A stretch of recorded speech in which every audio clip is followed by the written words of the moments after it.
जो पिता होता है ना, जो पिता है वो पुत्र के लिए, वो पुत्री के लिए, मतलब बच्चों के लिए उससे बड़ी छाया किसी की नहीं होती है। जिसके पिता होते हैं ना शायद उनको एहसास नहीं होता, लेकिन जिसके पिता नहीं होते ना उसको एहसास होता है, वो माँ होती है। तो माँ का जवाब सुनो। माँ कहती है कि बेटा देख, मैं तो जैसे समय काट लिया, लेकिन कल को जब तू बूढ़ा होगा और तेरे बच्चे को आश्रम में छोड़ के जाएंगे ना तुझे, तो तेरे पे ऐसे नहीं रहा जाएगा।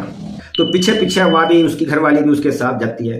तो अपनी माँ से बोलता है कि माँ बताओ। उनका बेटा मेरा ना अब अंत समय आ गया है, अब मैं इस दुनिया को छोड़ जा रही हूं, लेकिन तू मेरा एक काम करते देख। लेकिन माँ ना आज तक तेरे से कुछ नहीं बोल रहा। एक दोहा भी है, ढोल गंवार शूद्र पशुनारी ये सब ताड़ना के अधिकारी। इस पे ये बहुत मतलब कि विवाद भी होता है। श्री राम जी की कहानी जो कथा है वो बहुत विशाल है। एक परिवार में उनका क्या महत्व है, ये हमारी एक पहली वीडियो है। अगर आप हमारे चैनल पर नए हैं तो सब्सक्राइब कर लेना, क्योंकि हमारे चैनल पर आपको हमारे जीवन से, चाहे वो कैसा भी हो, हमारे जीवन में आने वाले जो विषय हैं, जो कार्य हैं, जो हमें करने हैं, जो सही हैं शास्त्रों के अनुसार, वेदों के अनुसार, आज के समय के अनुसार, वो मैं अपने चैनल पर वीडियो लेकर आता रहता हूँ। आप मेरे चैनल की अलग अलग प्ले लिस्ट हैं, उसमें जाकर आप देख सकते हैं। जय सिया राम, जय सिया राम। एक कहानी से स्टार्ट करते हैं, प्रारंभ करते हैं। एक पहाड़ पे एक छोटी लड़की 10-12 साल की और एक अपने छोटे भाई को कमर पे लेके चढ़ रही थी ऊपर। चढ़ते चढ़ते वो थक जाती, लेकिन वो जा रही है, उसे उतार देती, फिर रेस्ट करके, फिर आराम करके, फिर चढ़ती। तो वहाँ पर कुछ लोग ऊपर चढ़ रहे थे नीचे से ही। वे बोले उनका बेटी इसे छोड़ जा, तू चली क्यों नहीं जाती, इसे घर वाले और ले जाएंगे। तो वो छोटी सी लड़की बोलती है कि ये मेरा भाई है, ये कोई दौलत थोड़ी है कि छोड़ के चली जाऊं। तो वो चले जाते हैं। फिर ऊपर से जब वे उतर रहे हैं, वही लोग, वही मनुष्य, वही एक ग्रुप जो है वो उतर रहा जब, तो वहां पे एक नीचे से एक सेठ सब्जियों से भरा हुआ बैग लगा रखा है कमर पर, वो लेके जा रहे हैं, और लेकिन थका हुआ है, बहुत बहुत वजन है उसमें। वे बोलते हैं उनके सेठ जी इसे छोड़ क्यों नहीं जाते, तुम्हारी तबीयत खराब हो जाएगी, तुम्हें चोट लग जाएगी, गिर जाओगे, नीचे जाकर रुकोगे। तो उस सेठ के क्या जवाब है, भाई थोड़ा ही है जो छोड़ के चल दूं, धन है धन। तो दोनों में कितना फर्क है। और श्री राम जी की कथा भी कुछ ऐसी है, श्री राम जी का चरित्र भी कुछ ऐसा ही है। जिस घर के अंदर एक मंथरा निकल जाए, सोचो उस घर का क्या हाल होगा, कितना दुख मिलेगा। और एक घर के अंदर, किसी भी घर के अंदर अगर एक राम निकल जाए तो सोचो कि उस घर में कितना सुख होगा। तो राम जी की जो कहानी है, राम जी की जो कथा है, वो हर घर की कथा है, हर घर की कहानी है, और सभी को सुननी चाहिए। ये छोटे बच्चे हों, बुजुर्ग हों, बड़े हों, जवान हों, सभी को राम जी की कहानी सुननी चाहिए, उनके चरित्र को अपनाना चाहिए। अब हम शुरू करते हैं। श्री राम जी जो एक, जिस घर में राम हो जाएं तो कितना बड़ा घर होगा, कितना भाग्यशाली घर होगा। तो बात करते हैं हम श्री राम जी की। जब श्री राम जी को दशरथ जी के द्वारा कैकई के कहने पर वनवास मिल जाता है, तो दशरथ जी के पास राम जी विदा मांगने के लिए जाते हैं। और वहां पर जब विदा मांगते हैं तो लक्ष्मण जी भी एक बात कहते हैं राम जी से कि हे भाई, हे प्रभु, मैंने आपकी पूजा की है और मैंने आपकी पूजा सर्वज्ञ मान के की है। आप हमेशा कहते हो कि अत्याचार मैं बर्दाश्त नहीं कर सकता, तो आपके कंधे पर धनुष भी है और बाण भी है, क्यों नहीं यहीं पर इसका आप इस अत्याचार को खत्म कर देते हो। अत्याचार तो घर में ही हो रहा है। तो श्री राम जी कितनी अद्भुत बात कहते हैं कि लक्ष्मण, मैं अत्याचार बर्दाश्त नहीं कर सकता, लेकिन अत्याचार उसका बर्दाश्त नहीं कर सकता जो दूसरों को परेशान करता है, जो लोगों को परेशान करता है, जो पशु पक्षियों को परेशान करता है। तो हे भाई, मैं किस पे धनुष उठाऊं? उस मां पर जिसकी गोद में मैं बचपन में रोता हुआ खेलता था, खाना खाता था, वो मां खाना खिलाती थी, उसने एक ही तो गलत काम किया है। मैं उसके लिए धनुष उठा दूं या उस पिता पर जिसकी उंगली पकड़ के मैं चला हूं? वो मुझे कष्ट दे रहे हैं ना। ये कष्ट नहीं है, ये फल है, ये मेरे कर्मों का फल है, जो मुझे सौभाग्य मिला है कि मैं अपने पिता की बात को मान सकूं। तो किस पर उठाऊं? उस मंत्रा पर जो खुद ही बेसहारा है। पहले से ही भगवान ने उसको पहले से ही अधूरा शरीर दिया है, अधूरा दिमाग दिया है, उस पर धनुष उठाऊं? मैं किस पर धनुष उठाऊं लक्ष्मण? उस भरत पर, जिसकी सीमा के अंदर आने से पहले पाप भी 100 बार सोचता है। कहता है कि मैं इसके पास नहीं जाऊंगा, मैं इससे पाप नहीं करा सकता, क्योंकि ये इतना बड़ा ज्ञानी है, विवेकी है, मैं इससे पाप नहीं करा सकता। मैं उस भरत पर तीर उठाऊं? उसे तो कुछ पता भी नहीं है, वो ननिहाल में है। जब वो आएगा वो क्या सोचेगा, क्या समझेगा, क्या बीतेगी उसके ऊपर। तुम उसके ऊपर तीर चलाने के लिए बोल रहे हो। दोस्तों, भरत रामचरितमानस में भरत के ऊपर बहुत कम वर्णन किया गया है, लेकिन मैं मानता हूं कि जिस हिसाब से कि जिस तरह उनका वर्णन किया गया है वो बहुत कम है, बहुत कम है। भरत जैसा त्यागी नहीं, लक्ष्मण जैसा सेवाकार नहीं, हनुमान जैसा भक्त नहीं, और माता सीता जैसी पतिव्रता नहीं। इस पृथ्वी पर जो भी आ जाते हैं सबके अंदर मोह, माया, पाप, झूठ, प्रेम सब कुछ घुस जाता है। लेकिन ये 4 नाम ऐसे हैं दोस्तों, ये 4 नाम अपने आप में बहुत बड़े हैं, बहुत बड़े हैं। मैं सबको प्रणाम करता हूं। तो दशरथ जी कहते हैं कि तू किसी पे धनुष मत उठा, तू इस समय मेरी सेना का सेनापति है, और समझ ले कि ये सेना अभी तेरे अंडर में है, क्योंकि मैं तो राजा रहा नहीं, मैंने तो राज छोड़ दिया। मैंने तो जब तुम्हारा अभिषेक करने के लिए बोला था तो मैंने उसी समय त्याग पत्र दे दिया था। तो तू एक काम कर, तू मुझे ही मार दे, तू मेरे पे धनुष चला दे, और या मुझे बंदी बना ले और तू राजा बन जा। तो श्री रामचंद्र जी क्या कहते हैं? श्री रामचंद्र जी अपने पिता से क्या कहते हैं कि हे पिताजी, मैं आपको बंदी बना लूं? कैसे बंदी बना लूं? आपकी उंगली पकड़ के मैं चला हूं, आपने चलना सिखाया है, आपने हमें विजेता बनना सिखाया है।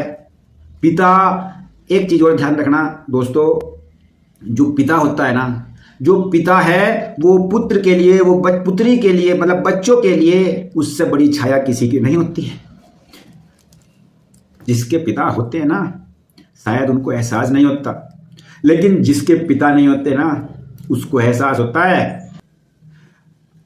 जिस घर के अंदर बड़े बुजुर्ग जो होते हैं, जिस घर के अंदर बुजुर्गों का वास होता है और उनका सम्मान होता है, उनकी इज्जत होती है, उस घर में कितना सुख होगा, कितना आनंद होगा। और जिस घर में बुजुर्ग नहीं होते ना, उस घर में सुख नहीं मिल सकता। स्वार्थ वाला सुख मिलेगा, स्वार्थ वाला सुख। सभी अपने अपने चक्कर में लगे रहेंगे। तो राम जी की कथा हमें यही सिखाती है कि एक परिवार को हमें कैसे बांध के रखना है।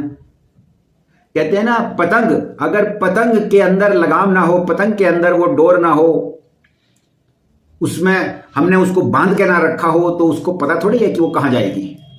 इसी तरह हमारा जीवन है, हमारा परिवार है। परिवार में एक व्यक्ति ऐसा होना चाहिए जो सबके ऊपर थोड़ा थोड़ा लगाम लगा के रखे, उन सबके कार्यों को उनके हिसाब से उनको दे के रखे, उन पे कंट्रोल रखे, उन पे एक दृष्टि रखे। एक दोहा भी है, ढोल गंवार शूद्र पशुनारी, ये सब ताड़ना के अधिकारी। इस पे ये बहुत मतलब कि विवाद भी होता है इस दोहे पे, लेकिन यहां पर एक इसका अर्थ समझो कि इसका अर्थ क्या है, ये कहां के लिए यूज किया गया है। शब्दों के तो एक शब्द के पता नहीं कितने अर्थ निकल सकते हैं। कनक कनक ते सोगुने, अगर कनक का जो अर्थ है, अगर उसको एक ही अर्थ मान के चलें तो उसका तो यूज ही नहीं होगा फिर हमारा। इसी तरह ढोल गंवार शूद्र पशु नारी, मतलब कि क्या है कि जो ढोल है, ढोल को जब हम बजाते हैं तो उसको कंट्रोल करके बजाना पड़ेगा, जब भी वो एक अच्छी आवाज देगा।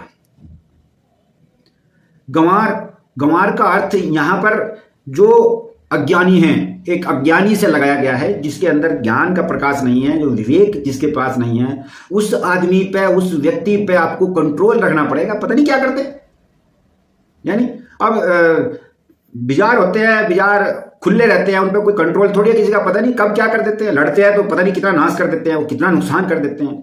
ढोल गंवार शूद्र, शूद्र का अर्थ, उस शूद्र का जो अर्थ है यहां पर वो है जो कमजोर है, जो बेसहारा है, जिसको किसी का सहारा नहीं है, उसको एक कंट्रोल की आवश्यकता है, उसको एक तरीके से चलने की आवश्यकता है। उसको हम कैसे चलाएं वो हमें हिसाब रखना है, वो हमें कंट्रोल रखना। पशु का जैसे मैंने बताया, एक पशु है, पशु के अंदर अपना दिमाग तो नहीं है। जो पशु घूमते रहते हैं, पता नहीं क्या करते, तो इसीलिए उनको जेवड़ा लगा के, उनकी नाथ में नकली लगा के, उनको एक कंट्रोल करके हम चलाते हैं। जब भी हम उसको रख सकते हैं, जब भी हम उनसे अपना काम करा सकते हैं। यानी कि उनको ज्ञान की जरूरत है, उनको एक रास्ते की जरूरत है दिखाने वाले की। ढोल गंवार शूद्र पशु नारी, जैसे कि एक नारी है, नारी हमारे घर की लक्ष्मी होती है। एक नारी को एक कंट्रोल की आवश्यकता है, उस पर एक दृष्टि रखने की आवश्यकता है, क्योंकि वो हमारे लिए, हमारे घर के लिए एक लक्ष्मी है, एक हीरा है, एक कोमल फूल है।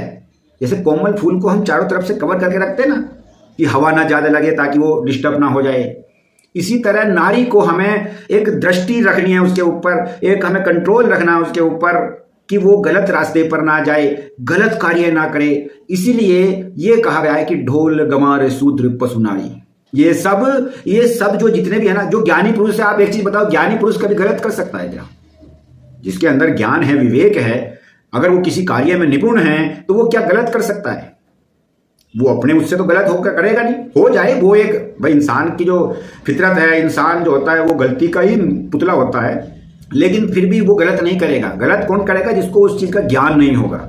और हमारे श्री रामचंद्र जी की जो कथा है वो यही सिखाती है कि ढोल गंवार शूद्र पशु नारी, ये सब ताड़ना का अर्थ यहां से है, एक दृष्टि रखने से है, एक कंट्रोल रखने से है, उनको समझाने से है, उनको एक सही रास्ता दिखाने से है।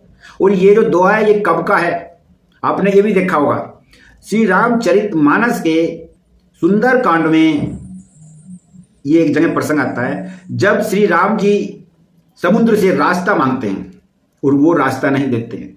जब 3 दिन हो जाते हैं, जब जाके वो रास्ते नहीं देता है, तो जब जाकर श्री राम जी को क्रोध आता है। जबकि लक्ष्मण जी भी पहले कह चुके हैं कि प्रभु आपके पास धनुष है, बाण है, अग्नि बाण मार के सुखा क्यों नहीं देते, ये सुनेगा नहीं। लेकिन श्री राम जी ने ये नहीं किया। पहले मतलब अपनी तरफ से पूरा न्यौछावर किया, उसको समझाया, उसको ज्ञान दिया कि मान जा भाई, मान जा। लेकिन जब वो नहीं मानता है तो जब श्री राम जी को क्रोध आता है और जब ये बोलते हैं कि अब मैं इसको धनुष बाण मार के अभी सुखा देता हूं। लेकिन जब समुद्र उत्पन्न होता है, समुद्र कांपने लगता है, तो जब समुद्र आकर बोलता है कि हे प्रभु आपने सही किया जो मुझे दंड देने का निश्चय किया, क्योंकि शूद्र गंवार ढोल पशु नारी ये सब ताड़ना के अधिकारी हैं। ये सब जो अज्ञानी है उसको समझाना ही पड़ेगा, उसको समझाना ही पड़ेगा, उसको समझाने से तो काम चलेगा। तो हे प्रभु मैं आपको एक रास्ता बताता हूं, आप ये समुद्र कैसे तर सकते हैं, कैसे पार कर सकते हैं।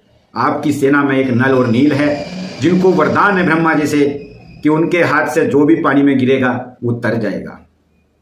तो श्री राम जी की कथा हमें हर तरह से गंभीर या खुशी या कोई दुख सुख सब में एक तरह से बांधना, एक जगह बांधना सिखाती है, एक परिवार को चलाना सिखाती है।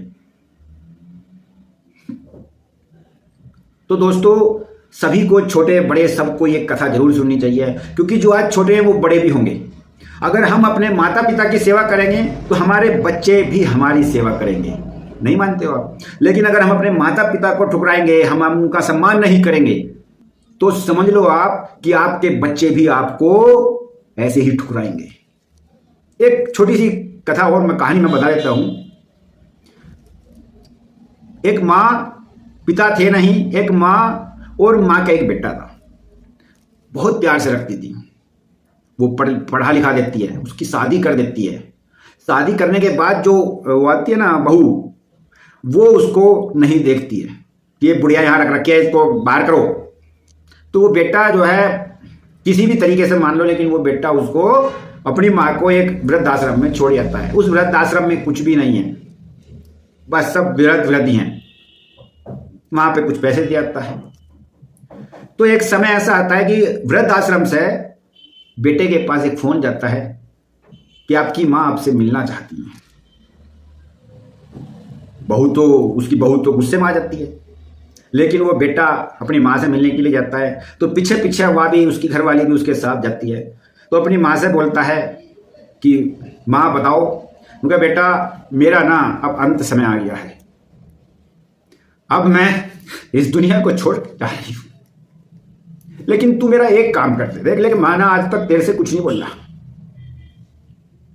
क्योंकि माँ आज तक तो तेने कोई काम बोला नहीं, आज कैसे बोल रही है? क्योंकि मुझे बोलना पड़ रहा है। क्योंकि बताओ क्या है? क्योंकि ये जो वृद्धाश्रम है ना, इसमें कूलर पंखा टीवी कुछ भी नहीं है, एसी नहीं है। तो तू एक काम कर, इस पूरे वृद्धाश्रम में तू कूलर पंखे टीवी ये सब चीज लगवा दे। तो माँ जब मैं छोड़ के गया था, जब तो तुमने मेरे से बोला नहीं, अब तुम जब जा रही हो तो मैं किसके लिए लगवा दूं? तो माँ का जवाब सुना दोस्तों, दिल रो पड़ेगा। क्योंकि इस दुनिया में कोई भी है, कोई भी, लेकिन माँ कभी गलत नहीं हो सकती।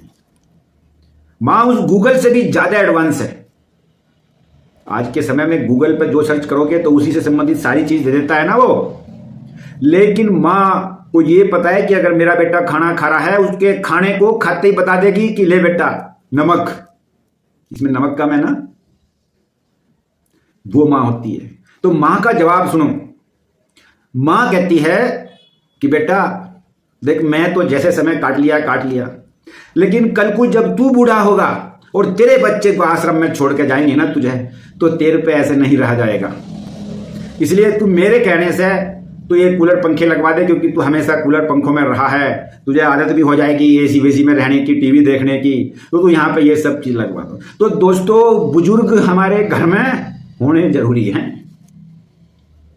बहुत जरूरी है। कि जब पिता थे तो मैं कुछ भी कर सकता था, मैं फ्री होता था, मेरे ऊपर कोई जिम्मेदारी नहीं होती थी। लेकिन आज मेरे पिता नहीं है ना, कितनी जिम्मेदारी मुझे सहन करनी पड़ती है, किस किस कष्ट से मुझे निकलना पड़ता है परिवार को चलाने के लिए। तो ये दुख एक पिता जिसके नहीं है वही समझ सकता है। लेकिन श्री राम जी ने होते हुए भी वो सुख का एहसास कराया, एक संदेश दिया इस आने वाली पीढ़ियों को कि पिता का सम्मान कभी नहीं तोड़ना, कि पिता की बात कभी नहीं मना करना, उनका सम्मान जीवन भर करना। क्योंकि वही एक आकाश है जो हमेशा बच्चों के ऊपर एक छाया बना के रखता है। वही एक ऐसा शख्स है जो अपने भूखे रहकर भी अपने परिवार को पालने में लगा रहता है। तो मैं किस पर धनुष चलाऊं? और वो वनवास को चले जाते हैं। ये सब कहकर सुनकर, क्योंकि मेरा तो सौभाग्य है कि मुझे मेरे पिता ने मुझे एक आदेश दिया और वो मैं पालन कर रहा हूं। तो इसलिए हे लक्ष्मण, हे भाई, मैं किसी पर धनुष नहीं उठाऊंगा। मैं जा रहा हूं, मैं छोड़ के जा रहा हूं।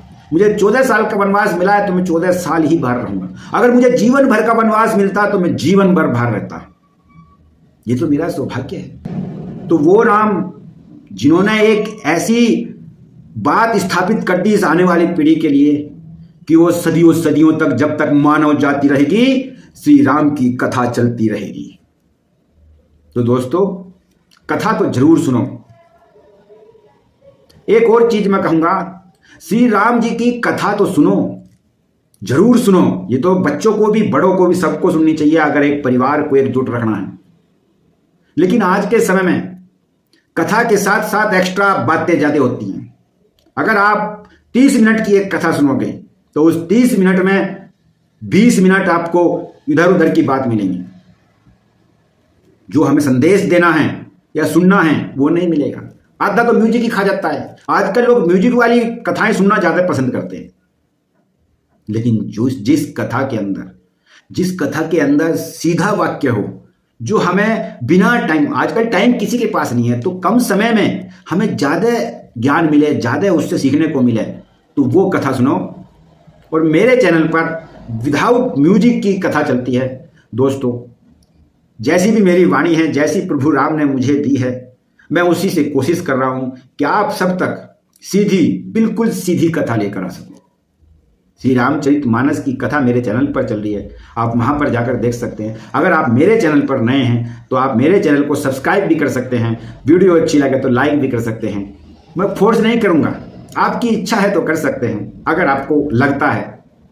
और मैं क्योंकि शुरुआत कर रहा हूं, मेरे पास ज़्यादा इंस्ट्रूमेंट है नहीं और ना मेरे पास इतने पैसे हैं कि मैं खरीद सकूं अच्छे कैमरे, अच्छे एडिटिंग करने के लिए सिस्टम। अगर आप चाहते हैं कि मेरी मदद कर सकें तो अगर आप चाहते हैं कि मेरी मदद कर सकें तो आप मुझे डोनेट भी कर सकते हैं। सुपर थैंक्स के जरिए मेरी शॉर्ट वीडियो आती हैं, आप उनके जरिए मुझे कुछ डोनेट कर सकते हैं ताकि मेरे पास कल के समय में कुछ पैसे आएँ। कोशिश तो मैं कर रहा हूं कि प्रभु राम मेरा काम बढ़ा दें। अब उन्हीं के हाथ में है, वैसे तो मैं आपसे भी नहीं बोल सकता हूं, उन्हीं के हाथ में है कि वो क्या करते हैं, क्या नहीं करेंगे। जय श्री रामचंद्र की जय। श्री राम जी की कहानी, जो कथा है, वो बहुत विशाल है। एक परिवार में उनका क्या महत्व है, ये हमारी एक पहली वीडियो है। ये वीडियो आपको कैसी लगी आप कमेंट करके जरूर बताना। अगर अच्छी लगी हो तो लाइक करना और शेयर कर देना। अगली वीडियो तक के लिए नमस्कार।